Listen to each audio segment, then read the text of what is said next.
네, 오늘 우리 진정한 회개 이런 제목입니다. 여러분들에게 좀 미리 말씀드릴 것은 우리 교회는 항상 한 주 전에 다음 주 그 본문과 제목이 나오죠. 그래서 제가 2주 전부터 이 말씀을 조금씩 이렇게 보면서 그랬는데 이번 주에 준비를 하다 보니까 진정한 회개를 준비를 하다 보니까 여러분 무엇으로부터 회개입니까? 죄로부터 회개잖아요. 그러다 보니까 이 죄에 대해서 이야기를 안 하면 진정한 회개를 다룰 수 없겠다는 결론이 났어요. 그래서 제가 오늘은 진정한 회개를 위한 죄의 깨달음, 죄가 무엇인지, 정말 내가 죄를 얼마나 심각하게 받아들이고 있는지 이것을 좀 살펴보고요. 다음 주에는 같은 본문으로 우리 회개 부분을 같이 우리 은혜 받기를 원합니다. 여러분, 진정한 회개는 인간의 영혼이 성령의 은혜와 감동으로서 우리가 잡혀있는 우상이나 아니면 악으로부터 돌아서서 하나님께로 돌아서는 것이에요. 그리고 그렇기 위해서는 우리 내면의 마음의 변화가 일어나야 이게 진정한 회개로 우리가 가게 됩니다. 그래서 우리를 중생과 성화로 이끄는 생명력이 이 진정한 회개에 있습니다.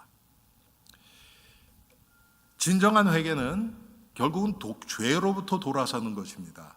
그런데 다음 주에 우리가 구체적으로 말씀드리겠지만 돌아서는 것으로 끝나는 것은 아니에요. 그게 마음의 내면의 변화로부터 깨달음으로부터 시작되어서 돌아서서 그리고 그 반대쪽 죄와 반대 거룩하신 주님 앞으로 나아가는 그런 삶이 진정한 회개의 삶이 되는 것입니다.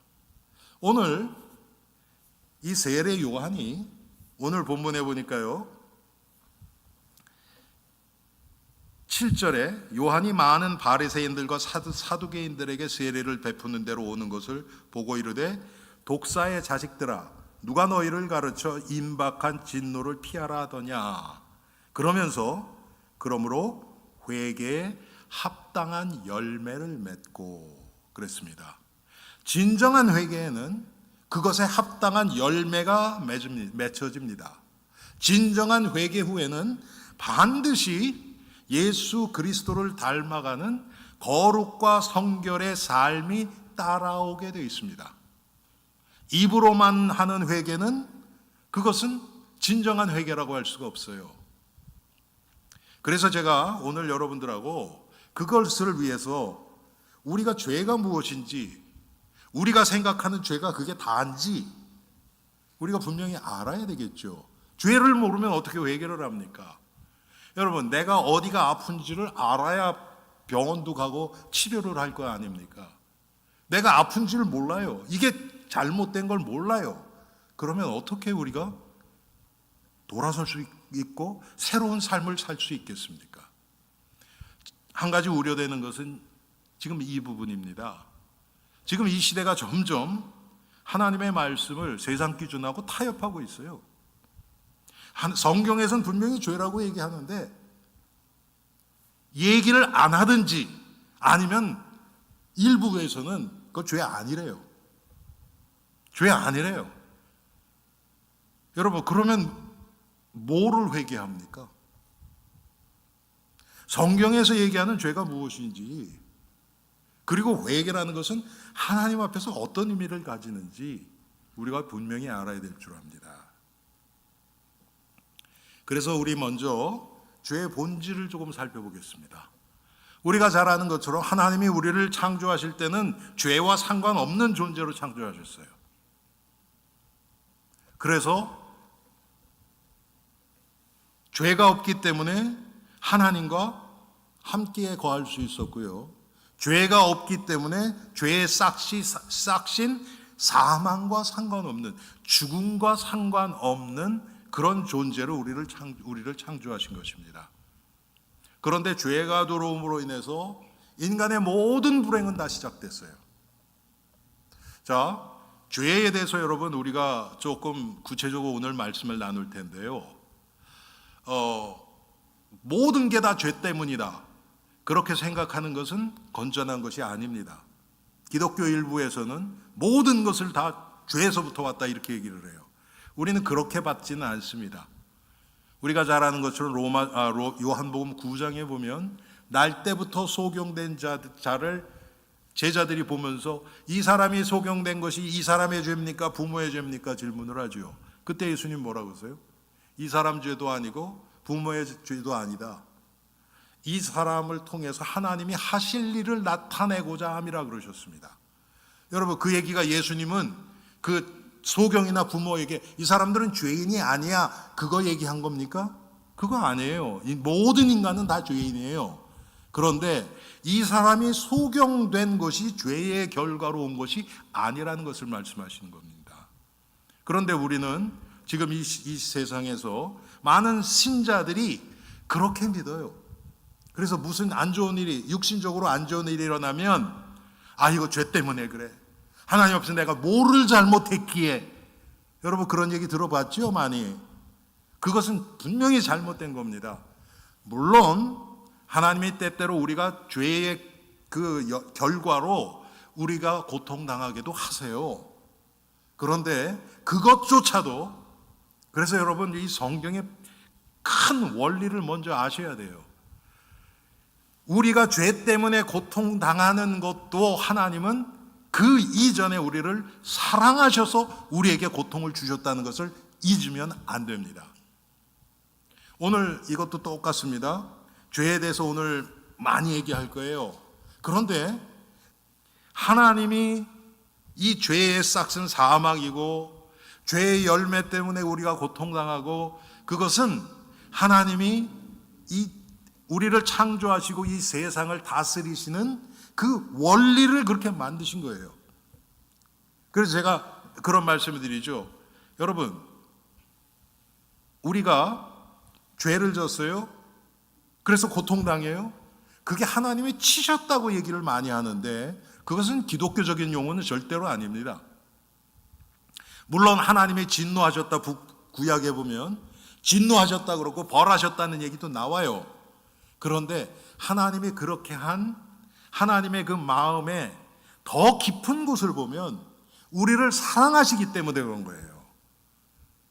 우리를 벌해서 어렵게 하고 우리를 멸망시키려는 것이 아니고. 한 분도 아멘 안 하시네요. 여러분, 이게 받아들이지 않으면요, 우리는 죄 생각하고 회개하면요 뭔가 무겁고 회피하고 싶고, 그래서 자꾸 타협하게 되는 거예요. 죄 아니라고 생각해야 내 마음이 조금이라도 편해질 것 같거든요. 이게 마귀가 우리를 속이는 겁니다. 절대 그렇지 않습니다. 모든 것, 여러분, 많은 경우가요, 하나님이 이 우주 만물을 창조하시고 하나님의 법칙대로 지금 이끌어 가세요. 그렇죠? 지금 태양계가 있고 우주가 있고, 그래서 지구가 이 해를 공전하고 자전하고 돌아가고, 그러면서 낮이 되고 밤이 되고, 지금 이 워싱턴 지역, 이 지역은 4계절이 있고, 그런 게 다 거기서 나타난 거 아닙니까? 여러분, 그건 하나님이 만드신 법칙이에요. 맞죠? 똑같습니다. 하나님이 우리를 창조하시고 창세기 28장에 우리에게 대명령을 주셨어요. 그 문화적인 명령이에요, 이게. 그게 뭐냐면 생육하고 번성하여 땅에 충만하라, 땅을 정복하고 다스리라는 거예요. 이것대로 살아갈 때, 이 법칙, 이 목적대로 살아갈 때 우리는 이 세상에서 가장 행복하도록 되어 있는 거예요. 법칙을 모르면 여러분, 우리는 고통당합니다. 법칙을 어기면 그거에 따른 결과가 나타나요. 제가 항상 말씀드리잖아요. 열심히 일하는 사람이 게으른 사람에 비해서 일반적으로 보면 경제적으로도 더 잘 살아요. 그렇죠? 100%는 아니에요. 이 세상은 완전한 데가 아니기 때문에 일반적으로는 그래요. 열심히 공부하는 학생들이 놀고 게임하고 밤새고 딴짓하는 학생에 비해서는 성적이 일반적으로는 좋아요. 안 그런 애들도 있어요. 그렇지만 일반적으로는 그래요. 여러분, 그것은 무슨 공부 안 하고 성적표 딱 봤더니 전부 F야. 하나님이 나 치셨다 그럽니까? 그건 아니잖아요. 그렇죠? 그건 내가 게으른 결과로 나타나는 건 당연히 오는 거예요. 우리의 죄도 똑같습니다. 죄에 대한 형벌이 따른다 그랬어요. 그 형벌이 하나님이 그때 손 걷어붙이고 우리를 치시는 게 아니고요. 대부분은 이 세상 원리에 따라서 우리를 그렇게 하시는 거예요. 물론 하나님이 이 세상 원리를 초월해서 그 가운데서 우리를 구원하실 수 있어요. 근데 하나님이 특별한 경우에는 그렇게 안 하세요. 그래서 여러분, 죄는 항상 우리의 이 본성에서 나오지요. 그렇죠? 우리가 태어나면서부터 죄인으로 태어난단 말이에요. 그리고 그 우리의 죄성을 통해서 마귀가 우리를 유혹하고 우리를 넘어뜨리는 거예요. 그래서 여러분, 또 기독교 일부에서는요, 그거 마귀가 한 거야, 내가 한 거 아니야, 또 이런 사람들이 있어요. 여러분, 그거 절대 틀립니다. 마귀가 했어요. 맞아요.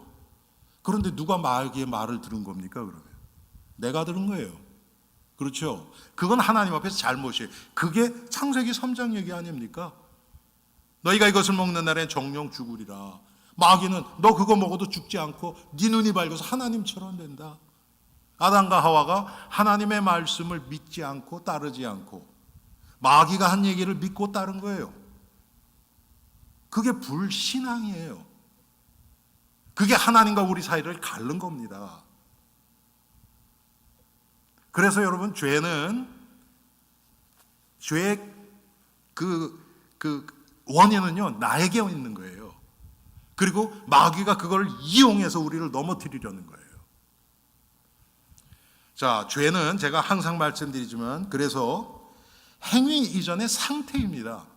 여러분, 이걸 절대로 잊으시면 안 돼요. 그게 무슨 뜻이냐? 우리는 자꾸 죄의 행위, 결과를 얘기를 하려고 그래요. 그래서 내가 이렇게 뭐 거짓말을 했다, 도둑질했다, 남 미워했다, 그건 나타난 결과예요. 그런데 그 결과가 나타나기까지 그 과정이 있고 그 배경이 있어요. 여러분, 로마서 14장에 보면 이런 말씀이 있습니다. 믿음으로 하지 않는 모든 것은 죄니라 그랬어요. 그 얘기는 뭡니까?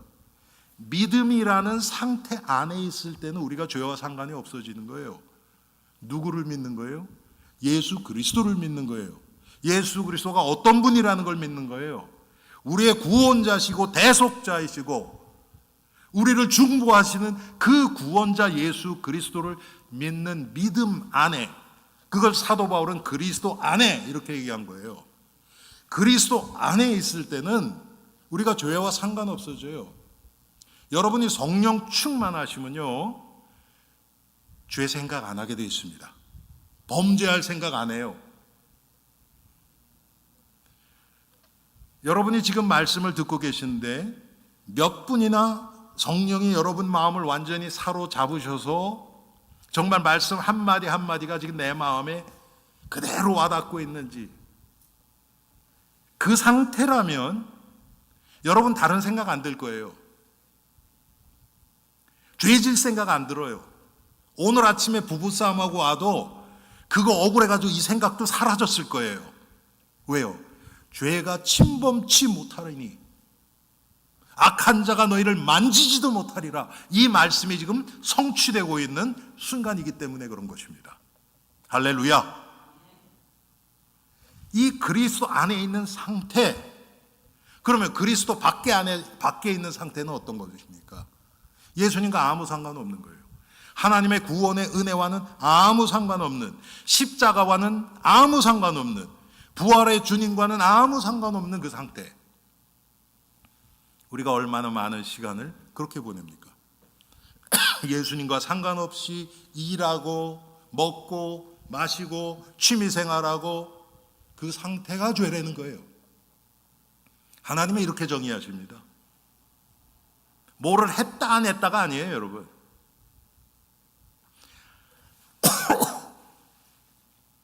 제가 그래서 가끔 이런 표현을 합니다.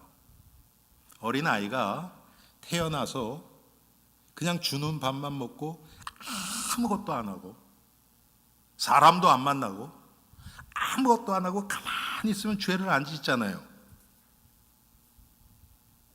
그렇지 않아요, 여러분? 아무것도 안 해요. 그게 죄 안 짓는 겁니까? 아무것도 안 하는 죄예요, 그건 또. 왜? 성경에는 원수도 사랑하고 뭐 여러 가지 하라 그랬잖아요, 그렇죠? 아무것도 안 하는 죄. 근데 아무것도 안 하는 행위의 죄가 아니고요. 그리스도 밖에 있기 때문에 그게 죄예요. 가만히만 있어도. 그래서 아무것도 안 하는데 죄의 그 저주가 아주 고스란히 마치 이슬비가 내리듯이 그 인생에 그대로 스며듭니다. 우리 같은 게 보통 우리 같은 경우는 막 또 살다가 막 죄도 짓고 그러잖아요. 그거는 막 소나기도 오고 번개도 내리고 막 그렇다면 그런 아이가 아무것도 안 하고 있으면 이슬비가 그대로 죄의 저주가 그대로 스며드는 거예요. 여러분 한마디로 얘기하면 이 상태를 벗어날 인간이 없다는 거예요. 여러분 이게 죄라 그랬을 때 우리가 보통 생각하는 회개, 하나님 나 이거 잘못했어요, 이거 용서해 주세요, 아니 그것도 필요한 기도입니다. 그런데 그 기도가 진정한 회개가 될까요? 꼭 행위에 대한 기도만 한다면 아니죠. 제가 전도하다 보면 아니면 성도들 중에서 그런 사람들이 있어요. 아니 목사님 내가 기억하지 못하는 죄들을 어떻게 해요? 우리가 기억해서 이게 잘못된 행동이라고 인식하는 그 죄는 하나님 앞에서 우리가 지은 죄 중에 몇 퍼센트나 될까요? 아주 극히 일부가 아닐까요? 그런데 우리는 그 몇 개 지은 거, 내가 생각하는 좀 중대한 죄, 그거 회개하면 나는 회개 다 했다고 생각하기가 쉽단 말이에요. 물론 그런 내 마음에 큰 이 짐이 됐던 그 몇 개를 떼어내서 해결되면 마음에요 훨씬 편하고 자유함을 누리고 마음의 평강도 좀 있고 해요. 그렇다 그래서 그게 다 된 게 아니라는 뜻입니다.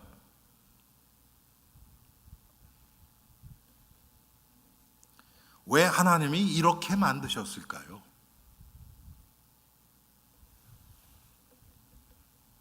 여러분, 하나님이 우리에게 원하시는 것은 하나님과 우리의 관계예요.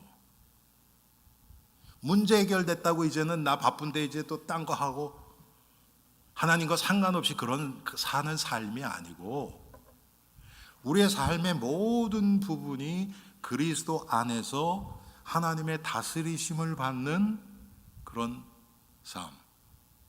예수님이 내 인생의 주인이 되셔서 모든 내 삶의 결정권자가 예수님이시고 나를 인도하시는 그 주체가 예수님이 되시고 그런 삶을 원하시는 거예요. 여러분 우리가 그러면 조금 뭔가는 내가 하고 싶은 거 못하고 뭔가는 좀 잡혀 사는 그런 생각이 들죠. 그게 바로 속은 거예요. 왜 그렇습니까? 그 안에 들어가면 한마디로 그리스도가 나를 완전히 사로잡아 주시면 진정한 자유가 그때 있거든요. 너희가 진리를 알지니 진리가 너희를 자유케 하리라. 제가 늘 말씀드리잖아요, 여러분. 지금 이제 오늘 날씨가 덥잖아요. 오늘 제가 조금 아까 예배 드리기 전에 와서 밖에 제가 차에 뭘 가지러 가야 돼서 잠깐 나갔었거든요. 전부 저 먼 데다 다 하셨더라고요. 파킹을. 왜? 거기에 그늘들이 쫙 있으니까. 여러분, 그것도 우리 자유예요. 그렇죠? 그것도 자유예요. 자, 하나님 앞에서 자유를 내가 죄질 수 있는 자유라고 착각하는 것이 이 마귀의 속임입니다. 마치 그걸 마음대로 해서 그것이 나에게 유익한 것처럼. 그런데 그렇지 않아요. 하나님이 하지 말라고 할 때는 그거에 대한 죄에 따르는 징벌과 고통이 있기 때문에 하지 말라 그러신 거예요. 하나님이 그렇게 창조를 하셨어요. 그런데 우리는 하나님 앞에서 독자적이기를 원해요. 독립적이기를 원해요. 이게 성도들이 갖는 착각입니다. 그리고 마치 그렇게 되는 게 굉장히 구속된 삶이라고 생각을 해요. 물론 이것은 그런 면에서 저는 여러분에게 제가 목사로서 사과하고 싶어요. 왜? 한국 교회가 그리스도 안에서 성경적인 자유함을 잘 얘기를 못했고요. 오히려 신앙생활하는 것을 이거 하면 안 된다, 이거 해야 된다 하고 뭔가 억죄는 것 같은 실수를 한 것도 사실이에요. 율법적으로. 그거에 대해서는 잘못됐지만 성경을 보면 그리스도 안에서의 참된 자유만큼 진정한 자유는 없어요. 왜? 그게 죄로부터의 온전한 자유이기 때문에 그래요. 죄로부터 자유했기 때문에 이제는 그리스도 안에서 새로운 세계가 펼쳐지는 거예요. 마치 여러분, 지금 우리는 미국에 살아요. 여기서는 한국 법이 저촉이 되지를 않아요. 그렇죠? 근데 일주일에 한 번씩 한국 갔다 미국 갔다 한국 갔다 미국 갔다 하면 내가 지금 어디에 있는지를 항상 신경 써야 돼요. 법이 만약에 다르다면. 그렇지 않겠습니까? 지금 우리가 그렇게 하고 있단 말이에요. 교회에 오면 성경대로 조금 생각하고 또 말씀도 듣고 그러면 맞아, 저렇게 살아야 되는데, 또 세상 나가면 또 세상 법칙대로 예수님과 상관없이 그 상태에서 그 세계에서 살아가려고 한단 말이에요. 그 세계에서 주님을 바라보면서 살아가려고 한단 말이에요. 그러니까 계속 혼돈이 오죠. 안 사라지죠. 신앙생활이 힘들다는 고백밖에 안 나오죠. 힘든 게 아니고 불가능해요. 이 세상에서 세상 법칙대로 살면서 하나님을 섬기는 것은 불가능해요. 왜 그렇습니까? 십자가의 도가 멸망당하는 자들에게 미련하게 보인다 그랬어요. 여러분 중에서 미련하게 보이고 싶으신 분 계세요? 그런 분 없잖아요. 다 똑똑하다는 소리 듣고 싶잖아요. 그 마음 가지고 하나님 앞에 살 수가 없다니까요. 나는 이 세상에서는 미련한 소리 듣는 게 당연한 거야. 이런 마음으로 살아야 되거든요. 제가 지난 수요일 날 말씀드렸나요? 제가 지난주에 책을 읽는데 그 얘기가 나오더라고요. 성도는 이 세상에서 억울함을 당할 준비가 되어 있는 사람이어야 된다고요. 복음 때문에. 우린 그런 거 안 하잖아요. 조금만 누가 나에게 억울한 것만 막 팍 끼고 나의 권리 복음 때문이라면 억울함을 당하는 것이 당연하다는 거예요. 예수님도 말씀드렸잖아요. 하셨잖아요. 너희가 이 세상에서는 환난을 당하나 담대하라, 내가 세상을 이겨노라. 자, 이 죄가 우리는 어쩔 수 없이 이 죄에 둘러싸여 있고 죄를 이길 힘은 우리에겐 전혀 없고 우리 스스로는 죄 앞에 무능하고 무기력한 존재라는 것을 깨닫게 하기 위해서 하나님이 지금 이 방법대로 온 우주를 지금 인도하고 계시는 겁니다. 하나님이 원하시는 거 이거예요. 죄 앞에서 나 스스로 아무것도 할 수 없다는 것이 깨달아져야 우리는 그리스도 앞에 나옵니다. 여러분도 아마 그런 생각 많이 하셨을 거예요. 내가 은혜 받아서 하나님 옆에 감사하고, 그래서 진짜 내가 이제 주님을 위해서 막 살고 싶고 막 그런 마음으로 가득 찼어요. 그건 하나님 은혜입니다. 네. 그런데 조금 지나면 그렇게 살 수 없는 나 자신이 자꾸 보여요. 그러면 그것 때문에 안타까워요. 내가 분명히 주님 사랑하고 예수님이 나를 위해서 십자가에서 모든 것을 내어주신 그게 믿어지는데 왜는 난 이렇게밖에 못 살까? 이게 막 안타까워져야 돼요. 안타까워져야 돼요. 그게 갈등이 있어야 돼요. 지금 이 시대는 그 갈등조차도 안 해요. 그래서 나 자신이 철저하게 무너져야 돼요. 그래야 하나님 은혜 붙잡습니다. 그때는 내가 할 수 있는 게 없어요. 하나님 마음껏 하세요. 나는 할 수 있는 게 없습니다. 그냥 나는 주님 손 붙잡고 졸졸졸졸 따라갈래요. 그 전에는 신앙생활하면서 교회 생활하면서 이럴 때는 이렇게 해야 되고 이럴 땐 저렇게 해야 되고 뭐 다 나서서 다 자기 생각 자기 기준대로 막 해요. 또 사람들이 따라오기도 해요. 또 좋은 결과가 나타나기도 해요. 육신적으로. 그러면 내가 뭔가 된 것 같단 말이에요. 그리고 말은 다 하나님의 은혜지요 얘기는 해요. 그런데 그게 진짜 하나님의 은혜인가? 그 사람 뜻대로 그 사람의 뜻이 관철되지 않았을 때 그 사람의 모습을 보면 이 사람이 정말 하나님의 은혜에 이끌려가는 자인지 그렇지 않은지가 다 드러나요. 뭐 내 뜻대로 다 될 때는요 뭐 좋습니다. 근데 그렇지 않을 때 보면 금방 드러나요. 여러분, 죄는 죄만의 어떤 그 특징, 성질이 있습니다. 죄는요 사람을 참 추하게 해요. 겉으로는 처음에는 멋있는 것 같지만 아주 추하게 해요. 여러분, 제가 그 치유 사역을 하면서요 정신 문제, 영적 문제 있는 사람을 많이 만나봤거든요. 그런데 그 중에 한 사람도요 삶이 제가 얘기하는 건요 육신적으로 깨끗한 사람을 못 봤어요. 혼자서 다 자 방 청소하고 막 먼지 털어내고 환기시키고 그런 사람 없어요. 하나같이요 햇빛 들어오는 거 싫어해요.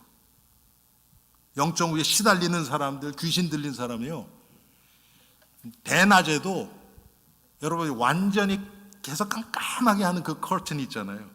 그걸로 다 커버해놔요. 방이나 집에 가보면요 완전 쓰레기통 이상이에요. 죄는 사람을 그렇게 추하게 만듭니다. 인간의 마음을 더럽게 만들어요. 여러분 가끔 그런 여러분 생각하실 때 있죠. 어떤 사람이 어떤 생각에 죄에 딱 사로잡혔어요. 그래가지고 무슨 얘기를 하는데 아니 저 사람 마음엔 뭐가 있어서 저런 생각을 다 하지? 여러분 그게 죄의 특징이에요. 그 사람 평소 때는 안 그래요. 죄에 사로잡히면요 별 얘기가 별 생각이 다 드는 거예요. 그런데 그에 반해서 하나님은 거룩하신 분이에요. 하나님은 죄와는 전혀 상관이 없으신 분이에요. 그래서 우리가 그리스도 예수로 충만해질수록 하나님의 성품을 닮아가는 겁니다. 내가 거룩해져야 되겠다, 사람들 앞에 깨끗해져야 되겠다, 그게 바로 바리새인이에요. 그 얘기는 뭐냐면 나는 그렇게 할 수 있는 뭔가가 내 안에 있다는 것을 전제하는 것이잖아요. 그런데 조금 아까 제가 말씀드렸던 것처럼 성경은 그런 우리가 기대할 만한 모든 것을 다 제해버렸어요. 너의 안에 선한 거 하나도 없다. 이 세상에서 가장 악한 것이 인간의 마음이다. 성경은 그렇게 얘기합니다. 그런데 놀라운 거는요, 제가 이렇게 중간중간에 오늘 이 죄에 대해서 묵상하면서 하면서 그래, 중간중간에 그 하나님의 큰 그림을 이렇게 좀 말씀을 드려야지, 그렇지 않으면 눌리겠다 그 생각이 들었어요. 그게 인정하고 나면요, 그때부터 참된 자유가 우리 심령 가운데서 샘솟기 시작합니다. 이게 인정이 안 되면요, 그 얄팍한 내 의, 그거 가지고 뭔가 해보려고 해요. 그거 사람들 앞에 인정받으려고 하고. 그런데 그것조차도 완전 하나님 앞에서 완전 포기해버리면요, 하나님, 난 진짜 아무것도 아닙니다. 저는 저 스스로에 대해서 그 이 죄의 문제에 대해서 꼭 생각하는 게 있습니다. 그리고 제가 가끔 말씀 전할 때 그 얘기도 해요. 나는 이 세상에 있는 모든 죄, 그걸 지을 가능성이 있는 존재다. 또 한 가지는 이 세상에서 가장 악하다고 하는 그 사람과 나는 아무 차이가 없다. 저는 저 스스로를 자꾸 그렇게 보려고 합니다. 왜? 그게 맞기 때문에. 여러분, 여기 계신 분들은 그렇게 뭐 세상적으로 타락하고 막 범죄하고 막 그런 분 없는 줄 알아요. 그런데 그렇다 그래서 우리 안에 그런 가능성이 없는 거 아닙니다. 죄라는 것은 제가 그래서 그렇게 표현을 하죠. 우리 안에 모든 범죄를 범할 수 있는 씨가 있다. 그래서 그 환경이 되면요, 나도 모르게 그게 나와요. 여러분, 이게 이해가 안 되잖아요. 그러면 여러분 이렇게 살아가시다 보면 괜찮았는데 전혀 그런 모습이 없었는데 어떨 때 보니까 어떤 상황에 이 사람이 갑자기 이상한 행동을 한단 말이에요. 그게 이해가 안 되죠. 지금까지 내가 알던 사람은 이런 사람이 아니었는데. 아니에요. 그렇지 않아요. 그럴 가능성은 누구나 갖고 있는 거예요. 그런데 그런 상황이 되고 거기다가 마귀가 집중적으로 그 약한 부분을 건드리니까 그게 드러나 버린 거예요. 영어로 액티베이트 했다 그러죠. 평소 때는 그냥 있는 거예요. 여러분, 에이즈라는 그 여러분 아시죠? 에이즈 환자들. 그게 뭡니까? HIV 포지티브잖아요. 그렇죠. 그 세포가 있는 거예요, 안에 병이. 그런데 이게 발작을 하느냐 안 하느냐, 그렇거든요. 그거 안 하게 억제하는 약이 지금 HIV 그 약이란 말이에요. 그래서 농구 선수 매직 존슨 같은 사람은 수십 년째 그거 아직 안 나오잖아요. 왜? 돈으로 그냥 뭐 계속 그거 하니까. 똑같은 거예요. 우리 안에 그런 죄의 씨앗들이 다 있는 거예요. 이 세상에 있는 모든 죄, 인간이 지을 수 있는 모든 죄의 그 씨가 우리 안에 있는 거예요. 그런데 그런 상황이 되면 그게 언제 어떻게 터질지 몰라요. 그래서 여러분 생각대로 다른 사람 보고 이 사람은 참 괜찮은 사람이야, 이 사람은 좀 이래, 그게 얼마나 하나님 앞에서 부질없는지 몰라요. 두 번째로, 죄는 확장성이 있습니다. 하나로 끝나지 않아요. 계속 번집니다. 다른 사람에게도 번지지만 내 안에서 다른 죄로도 번져요. 계속 커집니다. 눈덩이가 커지듯이. 욕심이 잉태한 즉 죄를 낳고 죄가 장성한 즉 사망을 낳느니라. 야고보서 4장 14절 15절 말씀입니다. 여러분, 마귀는 죄를 통해서, 한 가지 작은 죄를 통해서 조금 더 큰 죄로, 더 큰 죄로, 더 큰 죄로, 결국은 어디로 가는지 아십니까, 여러분? 우리로 하여금 하나님을 떠나게 만들려고 하는 거예요. 결국은 글로 갑니다. 이 세상의 모든 중독들은요, 하나님을 떠나게 만드는 수단들이에요. 한 가지에 깊이 빠지잖아요. 그러면 결국 하나님과 멀어지게 만들어요. 제가요, 그때는 몰랐어요. 그런데 20대 초반에 저도 모르게 소스라치게 놀란 적이 있어요. 그때 제가 굉장히 율법적이었거든요. 이 교회에 오기도 훨씬 더 전에요. 그런데 여름에 다른 청년들, 예수 믿는 청년들하고 한국 식당에 갔어요. 그래서 근데 그때 제가 어마어마하게 먹을 때예요. 뭐 그냥 피자 한 판, 도넛 더즌 뭐 그렇게 먹을 때예요, 제가. 그래서 식당 가면 보통 그냥 평균 3공기 혹은 4공기 이렇게씩 먹었거든요. 그런데 예수 믿는 아이들이에요. 이제 여름에 친구들이 와가지고 이렇게 식당에서 먹는데 그렇게 막 먹으니까 그때 한 7, 8명이 있었어요. 한 애가 물어본 거죠. 어떻게 그렇게 많이 드세요? 그런데 저도 모르게 팍 튀어나온 얘기가 있어요. 제가 얘기하고서도 뭐라 그럴까 이렇게 막 뭐라 그러죠? 소름이 끼칠 정도로 스스로 놀라고 두려웠던 그게 뭐냐면 그때 당시에 제가 농담을 굉장히 많이 하고 잘하고 그랬거든요. 근데 왜 그래? 무슨 얘기가 나왔냐면 삼위일체 돼서 그래요. 이 얘기가 나온 거예요. 여러분 이해 안 되세요? 삼위일체. 몸은 하나인데 위가 세 개. 그게 아니잖아요, 여러분. 성부, 성자, 성령이잖아요, 삼위일체는. 근데 그 얘기가 생각해서 나온 게 아니에요. 그냥 툭 튀어나온 거예요. 그때 제가 너무 소스라치게 놀랐어요. 말은 안 했는데 거기서. 여러분 그게 얼마나 하나님을 모독하는 얘기입니까? 그런데 나중에 제가 이 치유사역하면서 이 영적인 세계를 조금 알기 시작하면서 들은 결론이 뭐냐면 맞다.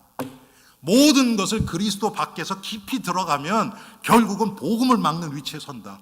제가 그 결론이 왔어요. 여러분 모든 게 마찬가지예요. 모든 게 다 그렇습니다. 그리스도 밖에서 한 가지 깊이 들어가면요 하나님 반대, 하나님 십자가의 원수로 서게 돼 있어요. 이게 죄의 특성입니다. 그리고 죄는 사람과 하나님 사이를 분리해요.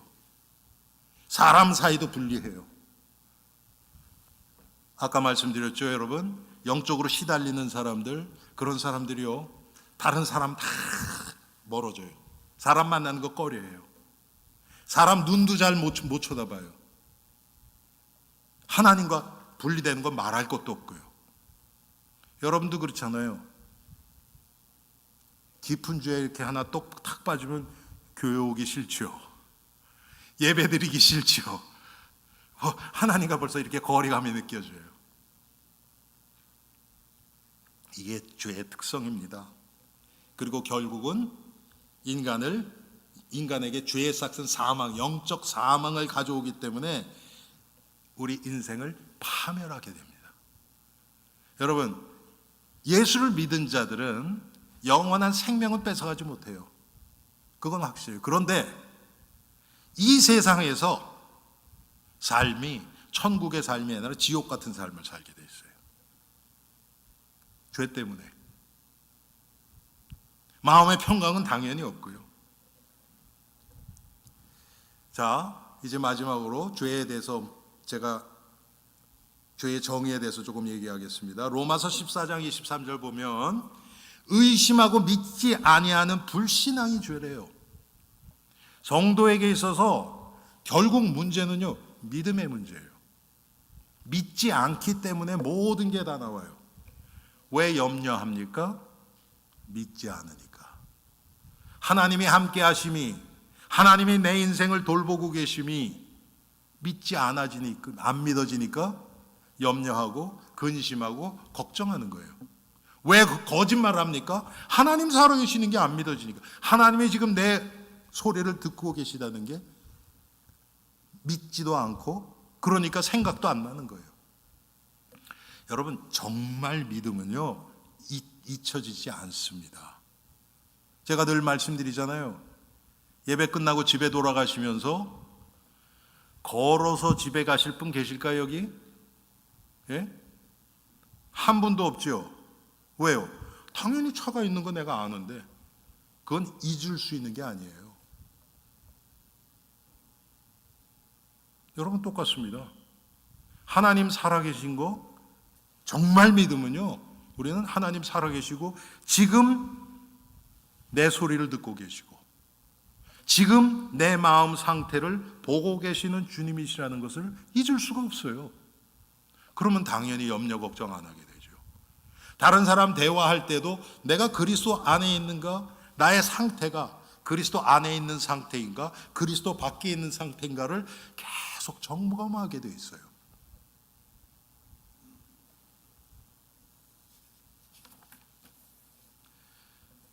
또 성경의 요한일서 3장 4절에 보면 불법을 행하는 것이 죄라 그랬어요. 여러분, 불법이요, 요한일서 3장 4절에 죄를 짓는 자마다 불법을 행하느니 죄는 불법이라 그랬어요. 하나님과 어긋나는 거예요. 왜 하나님과 어긋납니까? 하나님을 두려워하는 마음이 없어서 그래요. 우리 스스로가 교만해져서 그런 거예요. 세 번째로, 나의 이익을 위해서 진리를 막는 불의가 죄입니다. 여러분, 이것은요, 우리가 참 어떨 때는 구별하기가 힘들어요. 왜 그러냐면 나에게 이익이 된다고 생각하면요, 우리는 그게 옳게 보여요. 옳게 보여요.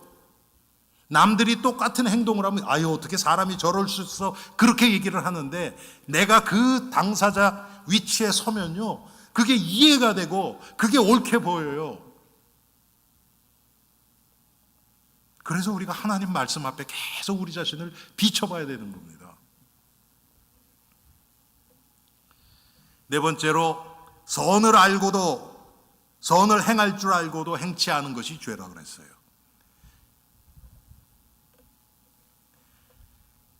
야고보서 4장 17절에 사람이 선을 행할 줄 알고도 행치 아니하면 죄니라. 여러분, 지금 이 시대는 그냥 외면해요. 성도들도 외면해요. 물론 가서 다른 사람을 해하고 그러진 않을 거예요. 그렇지만 내가 해야 될 것 안 하고 그냥 쑥 외면하고 지나가요. 그래야 내 양심이 조금이라도 편하니까. 그리고 해야 될 얘기도 안 하고 그냥 잠자코 있어요. 왜? 나를 위해서. 내가 이 얘기하면 무슨 불똥이 튈까 봐. 이것은 잘못된 겁니다. 이게 성경은 죄라고 얘기하는 거예요.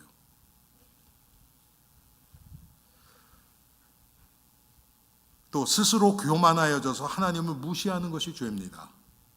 잠언 24장 9절에 보니까 미련한 자의 생각은 죄요, 거만한 자는 사람의 미움을 받느니라.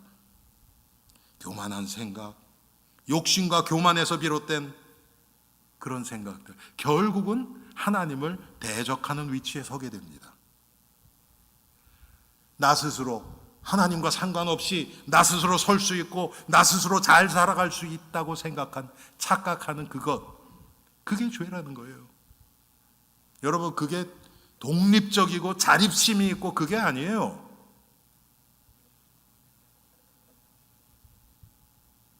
여러분, 하나님을 온전히 믿는 사람이 사실은 이 세상에서도 훨씬 독립적이고 자립심 있게 보입니다.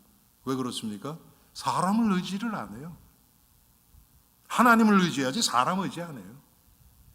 사람 붙잡고 내 아픈 거 호소하고 이런 거 안 해요. 하나님 앞에 기도하고 말지.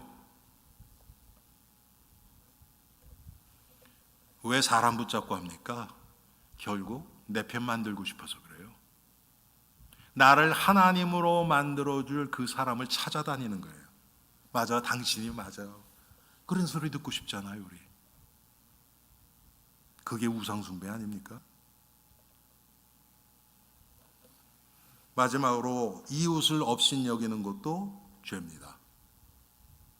여러분, 말로 행동으로 업신여기지 않아도 마음으로 그 사람을 무시하고 업신여기는 것 다 동일한 죄입니다. 부모를 공경하지 않는 거, 이제 10계명에 나오는 겁니다. 5계명부터가 10계명까지가 인간 사이의 일이니까 부모를 공경하지 않는 것, 그게 부모를 업신여기는 겁니다. 부모를 주신, 그러면 아마 여러분 중에서 아이 목사님 존경할 게 있어야 존경하지요. 아니 물론 우리가 이 세상에 보면 그런 부모 있어요. 정말 자식들을 죄 짓는데 막 내보내고 그런 부모 있어요. 그런데 만약에 그 자식이 하나님을 믿는 성도라면 그런 부모를 통해서 나에게 생명을, 육신의 생명을 주시고 하나님이 그런 모습을 보면서 그게 잘못됐다는 것을 보게 하신 하나님을 찬양하고 오히려 돌아서게 돼 있죠. 제가 청소년 사역하면서요, 진짜 이상한 부모 많이 봤습니다. 제가 정말 입에 담을 수 없을 정도로 그런 부모들도 있어요. 그런데 그런 자녀일수록 다 안 됐을 것 같죠? 맞아요. 보편적으로는 그래요. 그런데 그 중에서요, 정말 너무나 괜찮은 애들이 많이 나타나요. 왜 그렇습니까? 그런 부모 보면서 나는 저러지 말아야지. 하나님의 은혜로 그 마음을 붙잡아 주신 거죠. 너무나 올바르게, 정말 어렸을 때부터 제가 그랬거든요. 제가 그 학생들하고 가르쳤을 때 보통 10살 이상 차이가 났거든요. 뉴욕에서 처음 시작할 때는 안 그랬지만, 근데 저보다 훨씬 어른 같았어요. 제가 봤을 때 제가 40대, 50대 성인하고 얘기하는 것처럼 제가 느꼈어요. 15, 16, 17살 학생들 통해서. 타인을 미워하는 것도 이웃을 업신여기는 죄입니다. 여러분, 예수님 뭐라 그러셨어요? 미워하는 자마다 살인하였느니라 그랬어요. 간음하는 자는 이웃을 업신여기는 죄를 범하는 것입니다. 당연하죠. 여러분, 이 모든 죄는요, 사람에게 행했지만 그 이전에 하나님의 계명을 어긴 하나님께 지은 죄입니다. 간음한 것도 똑같아요. 하나님이 인간에게 만들어주신 가정의 법칙이 있어요.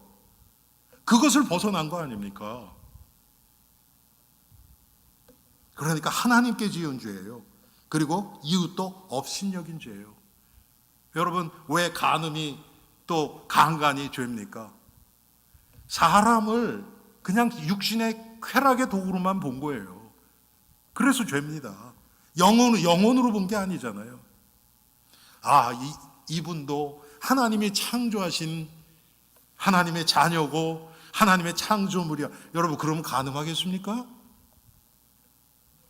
남의 것을 도둑질하는 것, 이것도 이웃을 업신여기는 것이고 하나님께 범죄하는 거예요. 왜 그렇습니까? 나에게 먹고 살고 살아갈 수 있는 모든 것을 제공하시는 분은 하나님이세요. 그런데 그게 안 믿어지니까 내가 나의 이 죄성을 이용해서 남의 것을 도둑질한 거 아닙니까? 훔친 거 아닙니까? 훔쳤다 안 했다, 그 이전에 하나님을 믿지 않은 불신앙의 죄예요. 거짓 증거하는 것, 그것도 이웃을 업신여기는 것입니다. 먼저는 하나님 앞에 진리 대신 예수 그리스도 앞에서 그리스도를 대적하는 행위예요. 그게 과장된 말이나, 여러분, 이 과장된 게 문제예요. 몇 달이 건너면요, 조금 아팠던 사람이 완전 응급실에 가 있어요. 그게 사람 말이에요. 다 나에게 유익한 쪽으로 조금 과장하는 거예요. 이런 거 여러분 성도들은 정말 조심해야 됩니다. 그냥 있는 그대로 얘기해야 돼요. 그런데 이럴 거야, 여러분, 추측성이라고 그래요. 추측성. 정말 조심해야 돼요. 확인된 것만 얘기해야 돼요. 그것도 양쪽 얘기 다 들어보고, 근데 하나만 슬쩍 듣고 거기에다 내 상상력까지 더해서 또 남에게 전해요. 이게 거짓 증거입니다. 마지막으로 이웃의 소유를 탐내는 것, 이웃을 업신여기는 죄입니다. 다른 사람의 재물, 지위, 재능, 또 겉모습, 소유물, 어떤 것을 탐내는 것, 여러분, 남의 것을 탐내고 악한 생각에 빠져 있는 것이요, 그 행위나 생각 자체도 죄지만 그 시간에 하나님이 주신 시간을 허비하는 죄까지 더해집니다. 그렇잖아요, 여러분. 우리가 예수 그리스도와 함께 동행하면서 그분을 바라보고 하나님의 나라 왕국의 건설과 확장을 위해서 하나님이 시간도 주시고 재능도 주시고 다 주셨는데, 그 시간에 남 뒷얘기나 하고 미워하고 어떻게 하면 다른 사람 것 착취할 생각이나 하고 시간을, 하나님의 주신 시간을 도둑질하는 죄까지 더 더해지잖아요. 여러분, 제가 왜 이렇게 구체적으로 말씀드립니까? 우리 스스로는요, 아무런 소망 없어요. 하나님 앞에서 내놓을 수 있는 거 없어요. 하나님 보시기에 받으실 만한 거 하나도 없어요. 만약에 하나님이 우리를 통해서 뭔가 기쁘게 받으셨다면 그것이 예수 그리스도의 보혈의 은혜로 필터돼서 걸러져서 올라갔으니까 하나님이 기뻐하시는 것이지, 우리 안에서 나온 거 선한 거 하나도 없습니다. 그런데 감사해야 될 것, 이제 결론 맺습니다. 이런 우리를 알고 하나님이 예수 그리스도를 보내셨습니다. 할렐루야. 그래서 이제는 우리의 의 때문이 아니고 그리스도의 보혈의 의로 우리를 덮어주셔서 우리를 의롭다 하시고 천국 백성 삼아주시고 우리를 날마다 하나님의 은혜로 이끌어 주시는 분이십니다. 사랑하는 성도님들, 이번 한 주가 내가 얼마나 큰 죄인인지가 깊이 묵상되고 깨달아지는 만큼 하나님의 이 구속의 은혜에 감사하고 기쁨과 소망 가운데서 승리하는 복된 한 주가 되시기를 주님의 이름으로 축원합니다.